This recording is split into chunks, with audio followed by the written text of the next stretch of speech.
Let me remove this. Thank you, Reverend Gerald. Good morning, family. Good morning. You know, today's a bittersweet day for me. As a matter of fact, I want to thank my field evangelist, and that is none other than Evangelist Sherwood Sledge.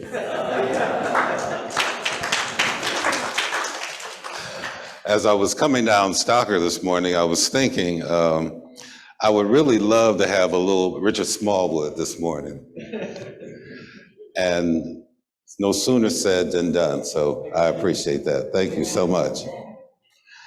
But I give the church kudos this morning because I listened to all of you sing that congregational song with your face covered.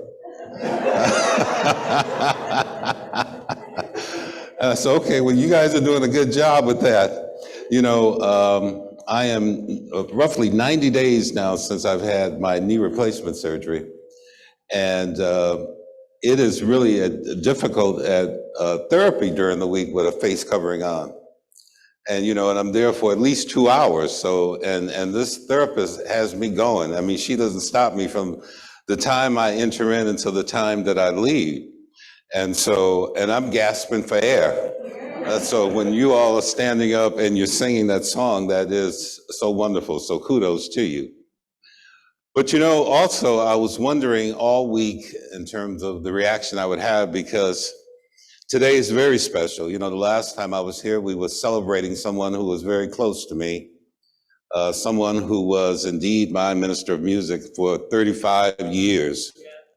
And someone whom every Saturday I was so accustomed to receiving a call saying, this is the musical program for tomorrow. Here's the soloist, this is what they are singing, and what song do you want me to play for your meditation? You know, hearing someone do that for so long is so endearing. And then to cut that off, on my way out the door, there would be my lunch waiting for me at the kitchen from Betty Gantz. I'll tell you, those two souls, I've missed them so dearly.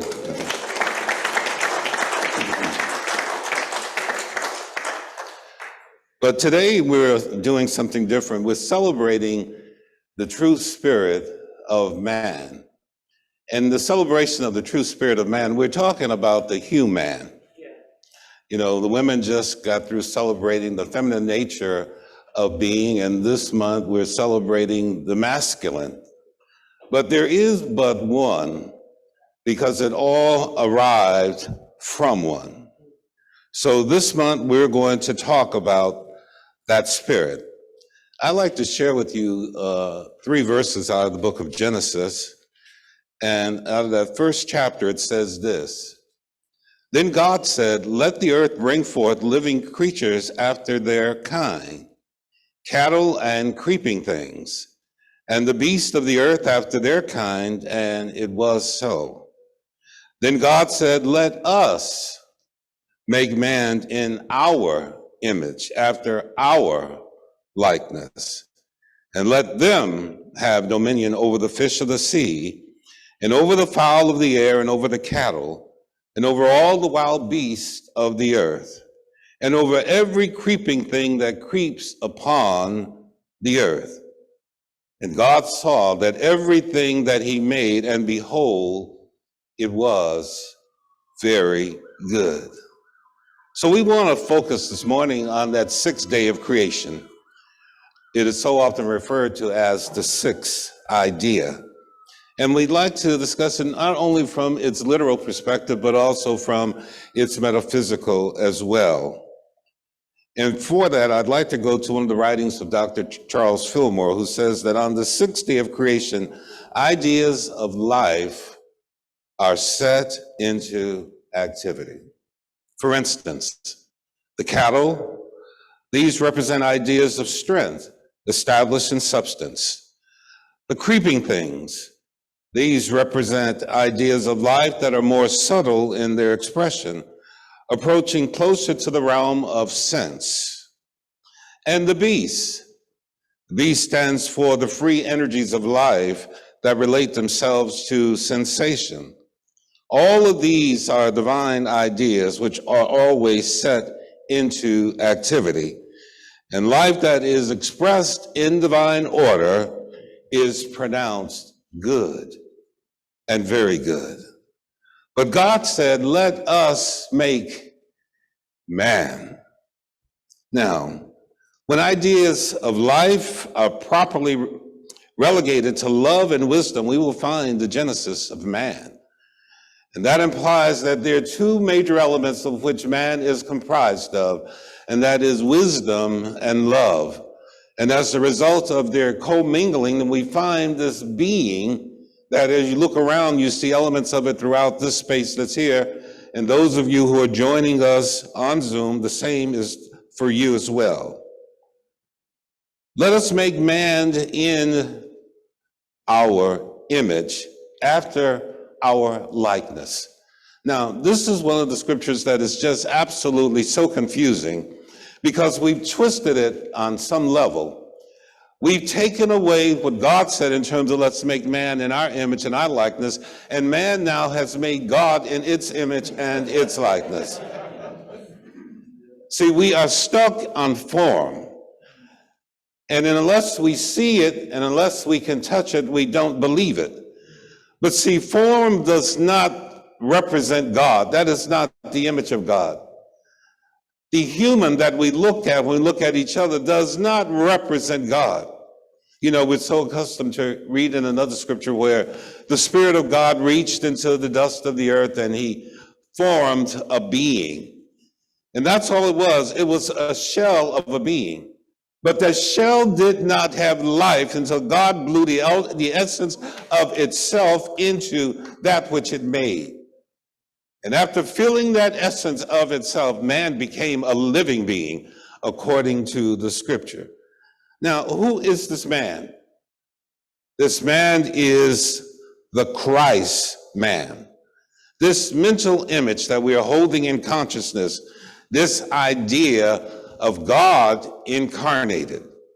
Now, understand this. The Christ man has dominion over every idea emanating from divine mind. And everything that happens is something that has emanated from divine mind. Somewhere along the way, we've lost the concept that we have been empowered to have dominion. Now, it was in one of his classic works that Neville writes this. He says, "What a glorious revelation, your awareness now revealed as the Lord thy God." Now, I want you to stay with me as I go through Neville's work. What a glorious revelation. Now, this has to become an awakening in consciousness. What is revealed now as the Lord thy God? Realize this, that the earth is yours, and the fullness thereof, and the world, and all that dwell therein. Now, all of this belongs to the Christ man, the Christ child, the real man. He understands that the earth and all that belongs in it is, in fact, his. And I think that's why the psalmist was so encouraged when in his prayer he asked God, he said, "What is man that thou art mindful of him? What is this creature that you made, that you created just a little bit lower than angels? But yet you empowered him with glory and honor and majesty and gave him dominion over the works of thy hands. What is this thing that you've made that you gave so much power to?" And we should ask ourselves, what is this thing that God made that he gave so much power to that we forgot it? Absolutely refuse to accept it. But here's one of the reasons why, and Neville understood it when he says this. He says, "You have become so enmeshed in the belief that you are a man that you've forgotten the glorious being that you are." And I'm going to say that once again. You have become so enmeshed in the belief. You've been fooled by the appearance of form. And being fooled by the appearance of form, you've allowed yourself to be limited in your perspective. And because you are limited in your perspective, you have forgotten the dominance that God has given unto the human. See, we are controlled by our circumstances rather than us controlling our circumstances. And we are controlled by our circumstances because we've forgotten exactly what is within us. We've forgotten the glorious being that we are. But then there's hope. He concludes by saying, now that your memory is restored, decree the unseen to appear. Now that's challenging.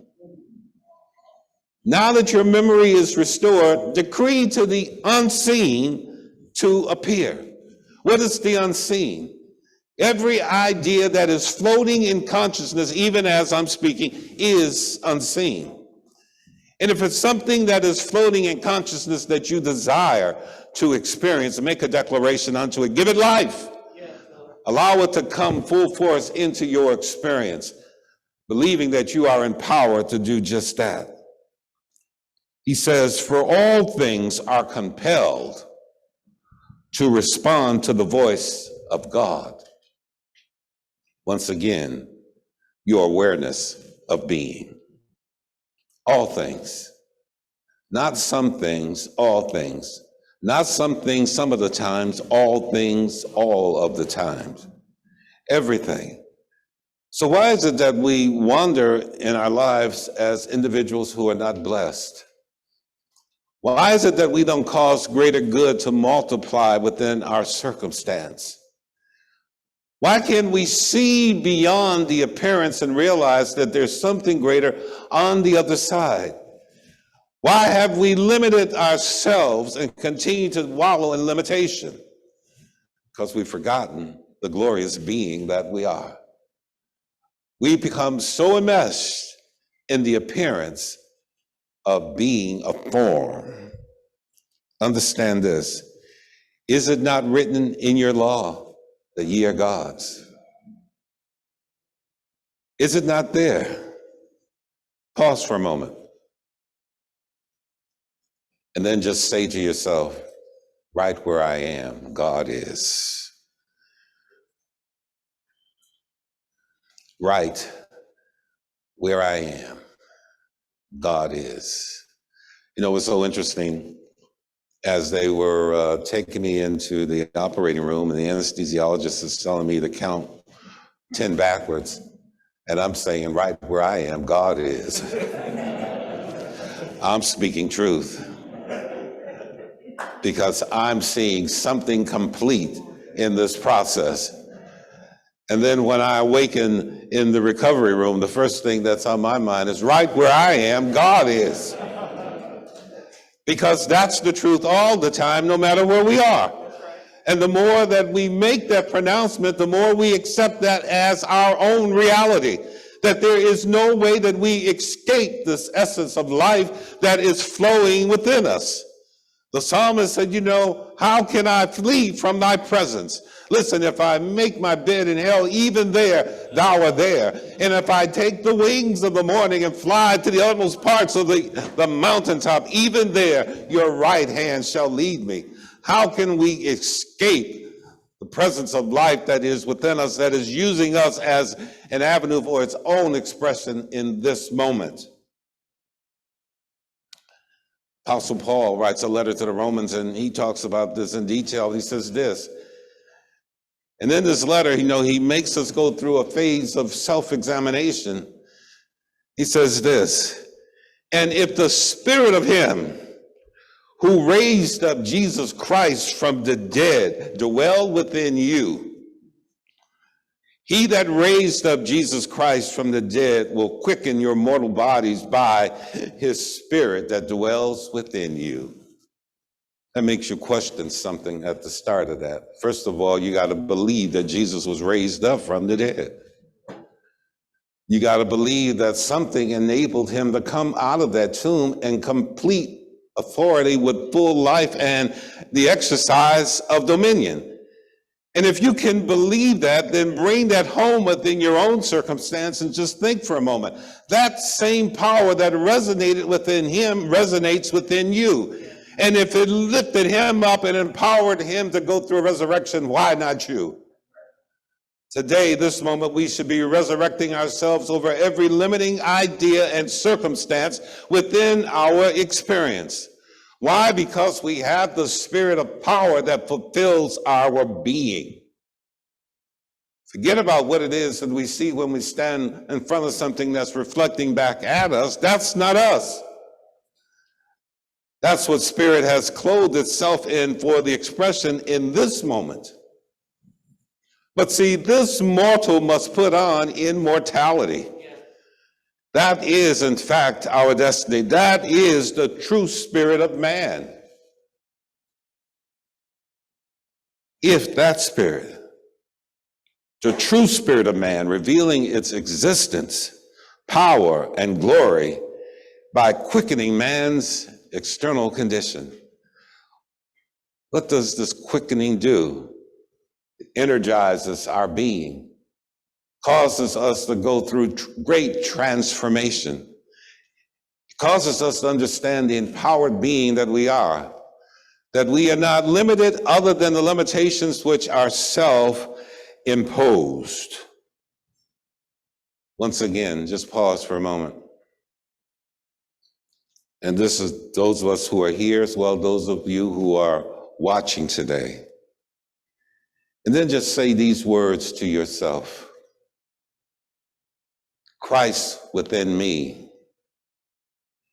reveals itself by means of me. I am love and wisdom made manifest. Let's say that again. Christ within me reveals itself by means of me. I am wisdom and love made manifest. And when you say that, that becomes the truth of your experience. Yes, you are. Mark furthers the story about the truth of our being. He furthers it in terms of our own empowerment.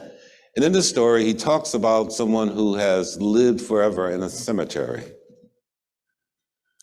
Says this individual lived in a cemetery because no one could control him.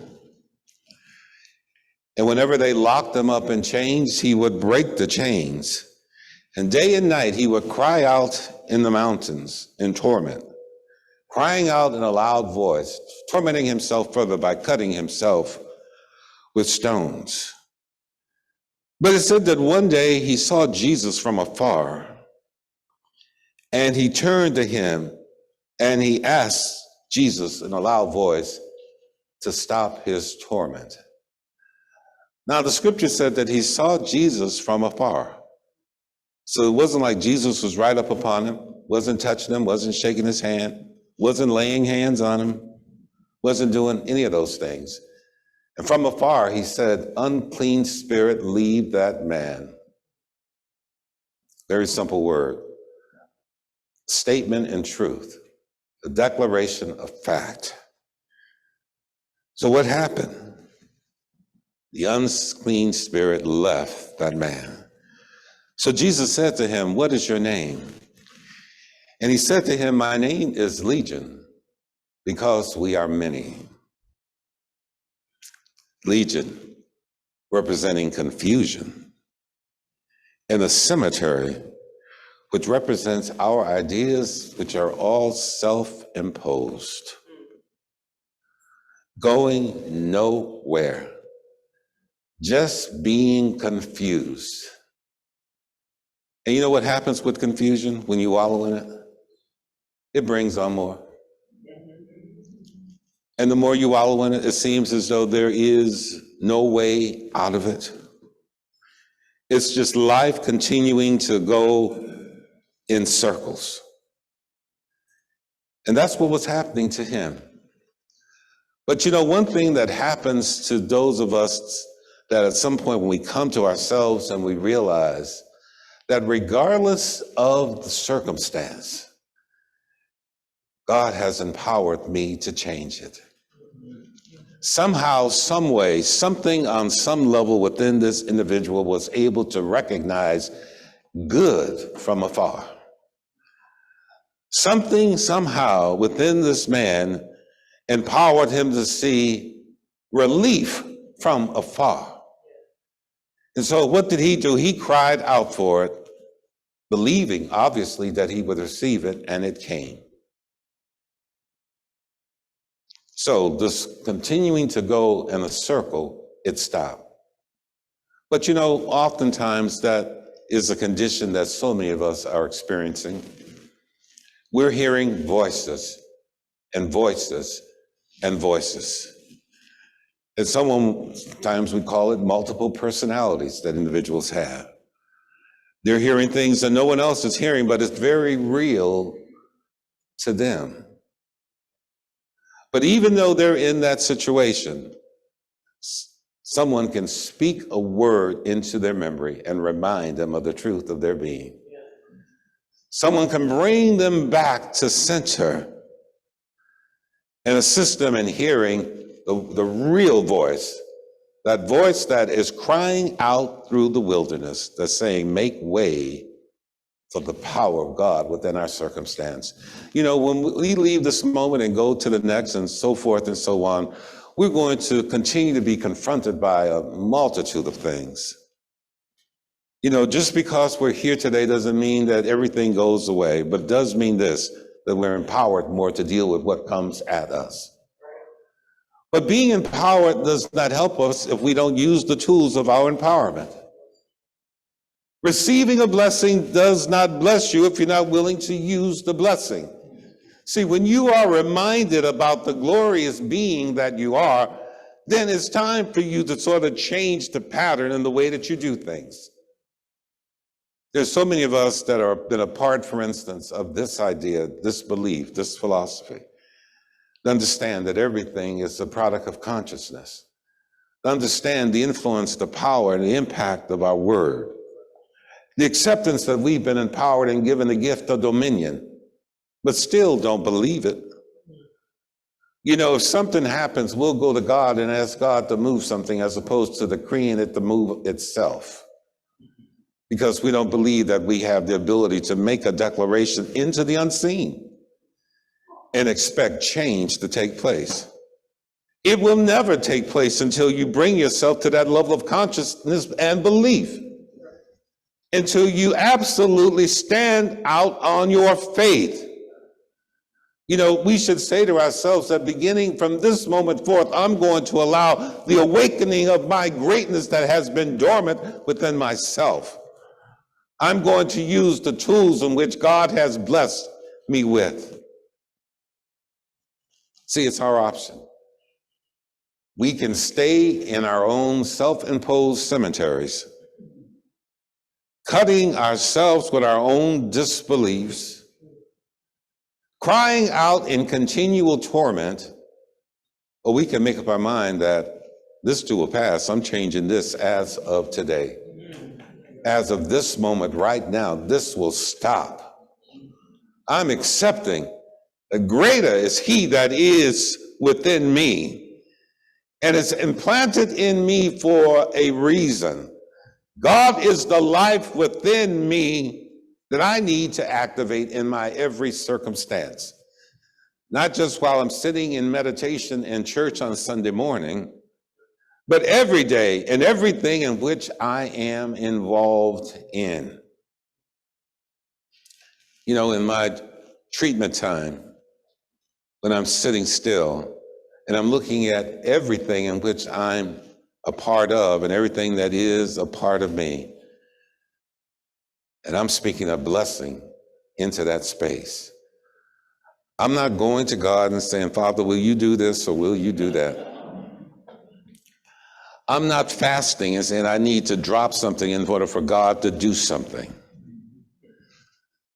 I'm not doing rituals because my consciousness is above that at this point. But I'm speaking a word of life from my mouth, from my consciousness into my circumstance, believing that it is going to alter something. And I would like to think that I am not by myself, that someone else, that there are other believers somewhere, someone that is decreeing some good into their own circumstance.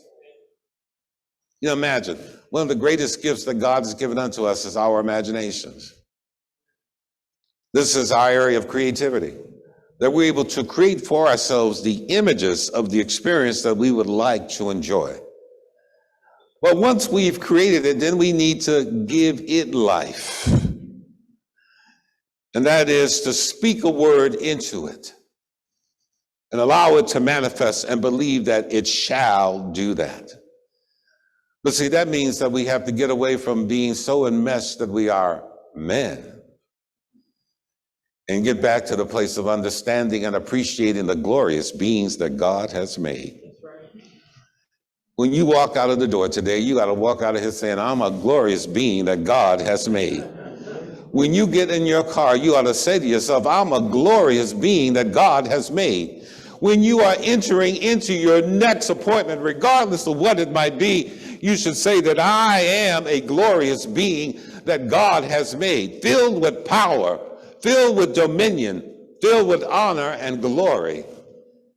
And today, I am standing in my glory, that place where God reveals itself as me.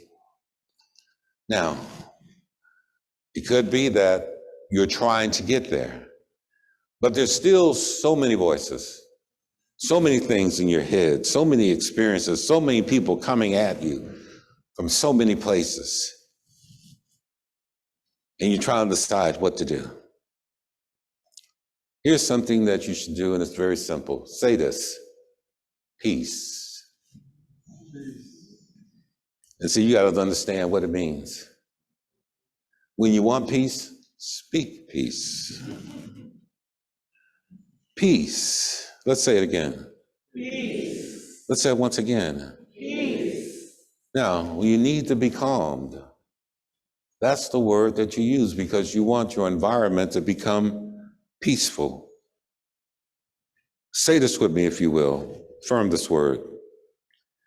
Today, I am open to the greater awareness. Today, I am open to the greater awareness of the divine presence within me. Of the divine presence within me. Let's say that once again. Today, I am open to the greater awareness. Today, I am open to the greater awareness of the divine presence within me. Of the divine presence within me. I am that place. I am that place where God reveals itself as me. Where God reveals itself as me. Love and light illuminate me. Love and light illuminate me. Now just process that into your mind, into your thinking. That to calm yourself, you spoke the word of peace. And you allow peace to then be the word that becomes your experience. It calms you. It brought you to the center, allowed you to focus. And now while you're in a moment of focus, you're able to declare that you are open to the greater awareness of the divine presence within you. That means that you have awakened to this understanding that right where you are, God is. It's no longer just a word that you're saying, but it is the reality that you've accepted. And then you say that I am that place where God reveals itself as me. You have to have a high opinion of yourself. And if you don't have one, create one. Because you are the place where God reveals itself as you. Imagine that. The power, the majesty, the magnificence of God revealing itself not only as you, but is revealing itself through you, by means of you, altering everything that pertains to you. See, so after you make a declaration like that, after you've made an affirmation like that, Allow yourself a moment to just feel the radiant energy of your divinity. And when you can feel the radiant energy of your divinity, you'll then see yourself as an illumined being. You'll be in a completely different vibration. You'll be at peace. New and greater, more fulfilling ideas will enter into your consciousness. Something that said once that I'm too old, you will say, get out of me. Something that said to you that you cannot, you'll say, get out of me. Because the only words that you'll hear from henceforth is, I can. I can. I can do all things through Christ that strengthens me, because I'm now the Christ man. That is the reality of who I am, because I understand that the spirit within me is the Spirit of God. For there is nothing else that can be within myself. And because the Spirit of God is within me, it is working through me by means of me. The very word that I speak is the word of God coming through me. Then just relax in that. Then you're able to then just let it all go. So when you do that, there's no longer any confusion. There's no lack of willingness. You know that you've arrived. This month, as you go through this idea, the true spirit of man. Once again, know that we're talking about the true spirit of the human. That which the divine implanted in the form that it made. God within you can do all things, because you are indeed a wonderful creation of divine mind. Peace and blessings to you today.